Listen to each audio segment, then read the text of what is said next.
Neuroeducación de Francisco Mora. Solo se puede aprender aquello que se ama. Capítulo 15. Aprendiendo con mucha luz. ¿Por qué enseñar a los estudiantes en clases amplias con grandes ventanales y luz natural es mejor y produce más rendimiento en ellos que la enseñanza impartida en clases angostas, pobremente iluminadas? ¿En qué medida los colegios, los institutos enseñan media o la universidad que se ha construido, que están construyendo en las grandes ciudades, modelan de forma de ser, de pensar de aquellos que se están formando? ¿Es posible que la arquitectura de los colegios no corresponda a lo que verdad requiere el proceso cognitivo y emocional para aprender y memorizar, acorde de los códigos del cerebro humano y verdadera naturaleza humana, sean además potenciadores de agresión y satisfacción y depresión? ¿Hasta qué punto vivir constreñido en un espacio de aula, lejos de las grandes extensiones de la tierra, con horizontes abiertos o montañas, árboles, de suelos alfombrados de verde seco mantojo, no ha alterado los códigos básicos de aprendizaje y la memoria? Todas estas preguntas actuales persisten e inciden en la concepción de nueva neuroeducación. Hace bastante tiempo que sabemos que los habitantes de las grandes ciudades tienen tasas altas de ansiedad y neurosis, de estrés crónico y desde luego de enfermedades mentales, entre lo que sobresale la depresión y la esquizofrenia. Es más, una actividad aumentada de varias áreas del cerebro emocional, entre ellas y particularmente la amígdala, ese detector constante de miedos peligrosos y dolores, pero también de la corteza cingulada que focaliza la atención y forma parte de la organización de toda conducta emocional. Lo que sí sabemos es que en su origen están las áreas del cerebro, junto a muchas otras, generando la cascada de unas áreas del cerebro, mecanismos que organizan la respuesta al estrés cada que una persona siente, se invade su espacio mínimo personal y todo lo que está entronizado de modo inconsciente en los cerebros del ser humano actual. ¿Hasta qué punto esto nos incide en la intimidad familiar e influye en el niño y su educación? ¿Acaso todo ello conforma un marco de percepciones y emociones que envuelven al cerebro en formación? De lo sutil o brusca y aguda de algunos o malo, de atractivo o rechazo, de acercamiento o huida, de desagrado o belleza, y de esta percepción aguda continua de ese marco cotidiano. No es ausente el edificio de paredes de aula, el aula misma y los espacios de recreo del colegio. Y es de ese modo que para arquitectos de proyectos y construcciones de los colegios o de cualquier otro edificio donde se enseñan empieza a pesar, considerando importantes como que los edificios se construyen no solo deberían tener exquisita razón y cálculo en su diseño y construcción, sino también emoción y sentimiento en el grado sublime y desde luego su impacto sobre el funcionamiento específico de un cerebro que aprende y memoriza. La nueva neuroarquitectura estudia perspectivas inéditas con el poder de romper tiempos y espacios para reconvertirlos en inéditas, con las que poder romper tiempos, espacios humanos, espacios de nuevo orden y complejidad, y obedezcan potencialmente la expresión y funcionamiento de los códigos del cerebro. Con ello se espera establecer un nuevo diálogo con el entorno, creando en los colegios formas innovadoras que hagan sentirse que los niños con mayor bienestar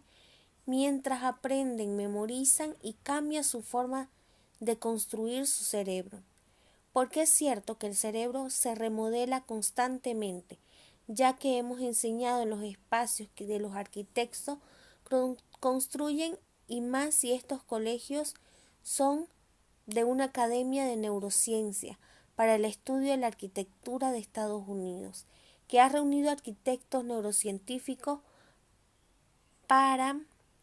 poder concebir con ellos nuevos modos de construir. Sin duda, esto se trata de nuevos y enormes repercusión para la neuroeducación.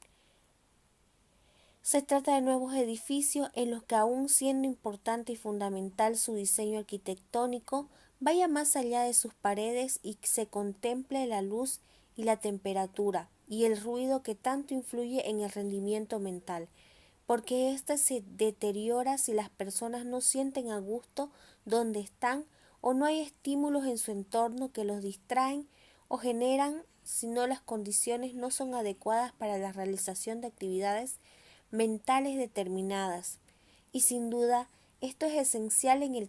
el caso del colegio, pero controlar el nivel de luz, utilizar luz natural, mantener la temperatura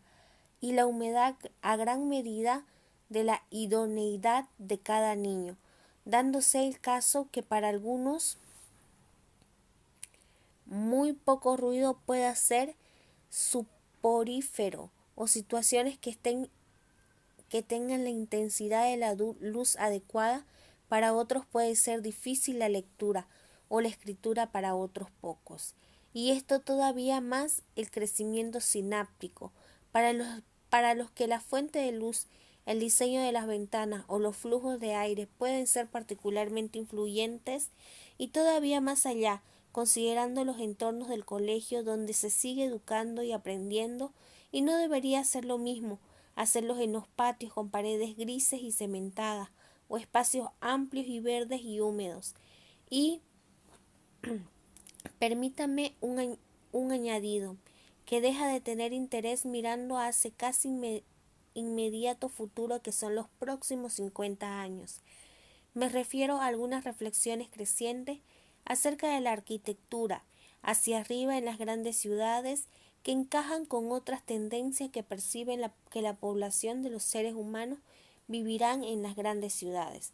Precisamente los estudios de las Naciones Unidas ya adelantaron que los más de 9.000 millones de seres humanos que posiblemente habiten en la Tierra en el año 2050, más de 6.000 vivirán en ciudades, es decir, 2 de cada seres humanos nacidos en los próximos 30 años. Esto es lo que está llevando a muchos arquitectos a justificar, basándose en la sostenibilidad de las ciudades, la difícil comunicación social, los transportes y así como la seguridad, salubridad, agua, alimentos y energía, que en el futuro estas grandes ciudades solo será posible si se construyen hacia arriba y no en horizontal, es decir, a vivir en futuros rascacielos. Pero es posible hacer esto sin antes conocer en profundidad la filosofía del cerebro humano y sus códigos neuronales funcionamientos. En este cerebro humano, millones de años viviendo y construyendo su naturaleza a pie de la letra, firme, viendo, oliendo y tocando verdes, nieves, hielos, y diseñando para vivir en terceras partes de su vida en el aire, por encima de las nubes, y permanentemente visión de azules, parte de la vida del aire por encima. ¿Podría este desconocimiento el origen de nuevas patologías nunca antes conocidas como el cerebro en desarrollo? ¿Podría en relación específica con enseñanza con los niños violar los códigos heredados a lo largo de millones de años y a ir deprimiendo pues la enseñanza y ese aprendizaje?